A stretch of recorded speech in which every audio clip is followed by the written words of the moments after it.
Welcome class. आज हम भारतीय कलाकृतियों के बारे में पढ़ेंगे।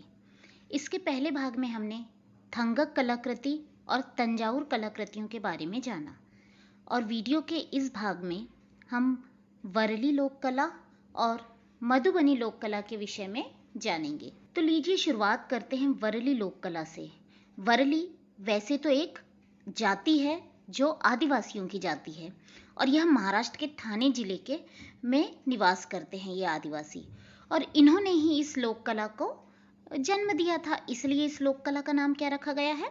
वरली लोक कला रखा गया है।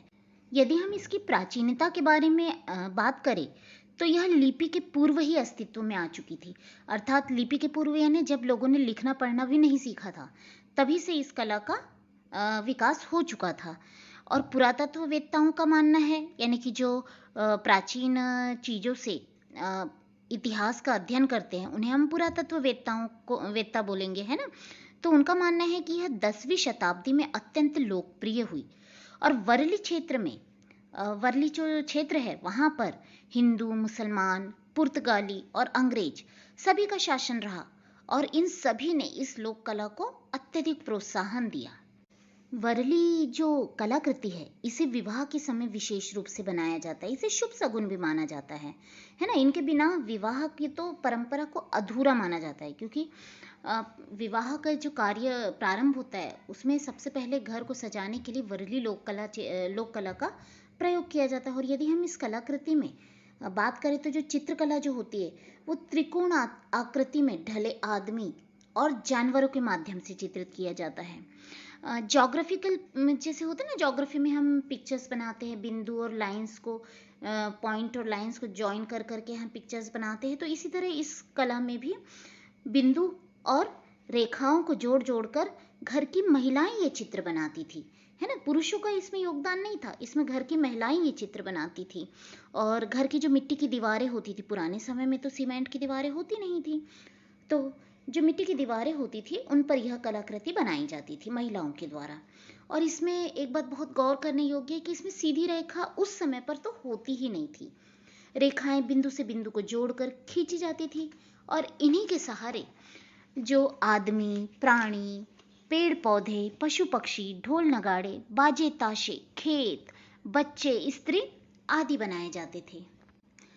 बच्चों, आपने अक्सर त्योहारों में होली, दिवाली और अन्य उत्सवों के समय देखा होगा कि घर में महिलाएं आंगन में चौक पर गोबर से लीपती हैं और उसमें चावल के आटे, आजकल तो रंगोलियों से बनाया जाता है, पर पहले चावल के आटे से कुछ चित्र उकेरती थी, तो वो भी वरली लोक कला के अंतर्गत आता था। और ये अक्सर ना खेतों में कटाई के समय होता था, तो इसलिए जो ताजे चावल होते हैं उसके आटे का इस्तेमाल किया जाता था, है ना। और इसमें गोबर से लीपना बहुत महत्व रखता था, परंतु आजकल ऐसा नहीं होता। आजकल जो वरली लोक कला है, जो वरली कलाकृतियों का सफ़र जो है आजकल बहुत हाई लेवल पे पहुंच गया है। घर की गोबर मिट्टी की सतह वाली दीवार से शुरू होकर आज की तारीख में कैनवास तक पहुंच चुका है। इस लोक कला का चित्रण प्रिंट के माध्यम से साड़ियों, चादरों आदि की छपाई और धागे से कढ़ाई के रूप में भी किया जाने लगा है। यानी जो इस तरह की आकृति, जो ज्योमेट्रिकल टाइप के जो शेप्स होते हैं वो आजकल साड़ियों और चादरों पर भी देखने को मिलते हैं, है ना। आपने भी देखे होंगे शायद उस तरह के प्रिंट की साड़ियाँ, या कपड़ों पर उस तरह के प्रिंट दिखाई देते हैं। आजकल शर्ट्स पे भी उस तरह के प्रिंट्स दिखाई देते हैं, है ना। और समटाइम आजकल क्या हो रहा है कि धागे की कढ़ाई के रूप में भी इस तरह के प्रिंट का प्रयोग किया जाता है। तो इस तरीके से वरली लोक कला ने एक आधुनिक रूप को धारण कर लिया है ना। तो अब हम शुरुआत करते हैं मधुबनी लोक कला के बारे में। यदि हम मधुबनी लोक कला के बारे में बात करें तो इसका संबंध बिहार क्षेत्र से है और मधुबन का अर्थ है माधुर्य वन अथवा शहद उद्यान है। राधा कृष्ण की मधुर लीलाओं के लिए प्रसिद्ध इस कला का सीधा संबंध माधुरी से ही है। माधुर्य यानी प्रेम। यह कला आम केलों के झुरमुट में कच्ची झोपड़ियों से घिरे हरे भरे तालाब वाले इस गांव में पीढ़ी दर पीढ़ी चली आ रही है। अर्थात यहाँ किस गांव की बात की जा रही है? यहाँ बात की जा रही है मधुबन की। और यह मात्र मधुबन में ही नहीं, मिथिला क्षेत्र में भी बहुत प्रसारित हो चुकी है। अब हम विचार करेंगे कि इन कलाकृति को तैयार कैसे किया जाता है? तो इन कलाकृतियों को हाथ से बने कागज़ को जो कागज़ है वो खरीदे हुए नहीं होते, हाथ से बनाते हैं वो कागज़। उनको गोबर से लीप कर उस पर जो प्राकृतिक रंगों से जो पुरानी कथाएँ हैं, जो कथाएँ प्रचलित होती हैं ना, उन कथाओं को चित्रों के रूप में उकेरा जाता है ना?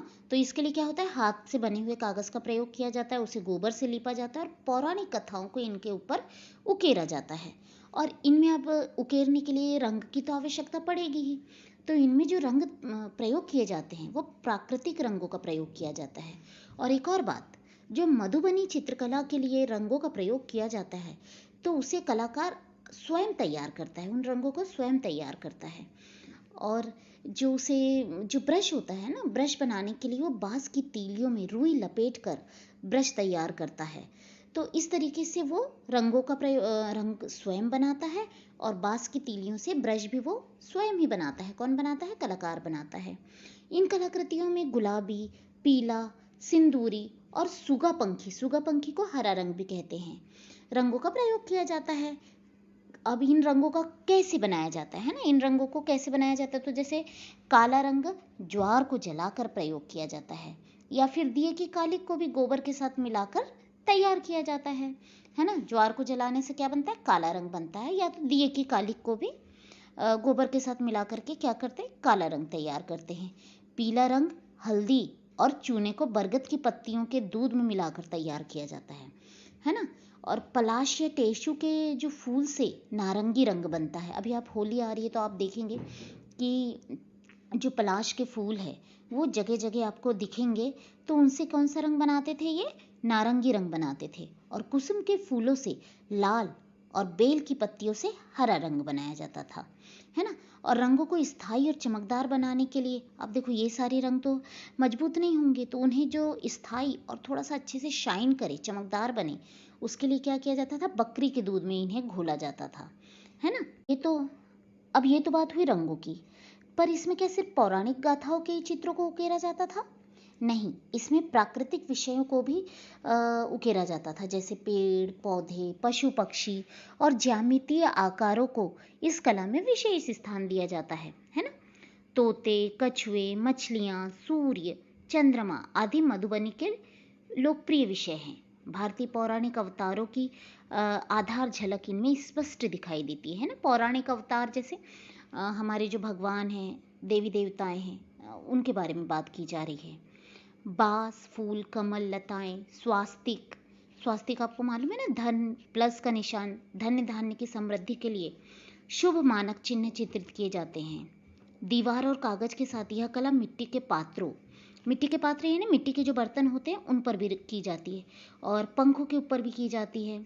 विवाह के अवसर पर प्रयुक्त होने वाले थाल और थालियों पर भी इसका प्रयोग किया जाता है।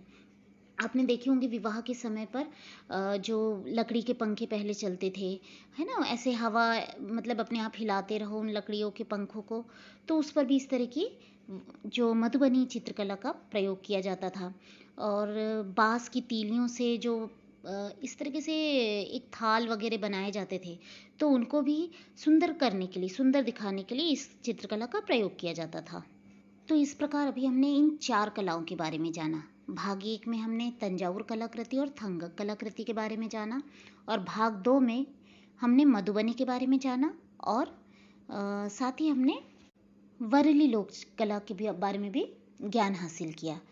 इसके अतिरिक्त ऐसी कला शैलियाँ विभिन्न अंचलों में प्रचलित है। हजारों लाखों लोक कला धर्मियों ने वंशानुक्रमानुसार अपना जीवन कला को समर्पित किया है, और इन कलाकारों के त्याग और समर्पण से ही कलाएं क्या है?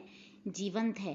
क्योंकि जो जैसे हमारे दादा दादी जो कलाएं बनाते थे, उनको उनके बच्चे सीखे, नाती पोते सीखे, तो इस तरीके से वंशानुक्रम के द्वारा ये कलाएं पीढ़ी दर पीढ़ी एक दूसरे को समर्पित की जाती है, और वो उसे संजो कर रखते हैं, उसका प्रयोग करते हैं, तो वो लोगों को मालूम होता है उन कलाओं के बारे में, है ना।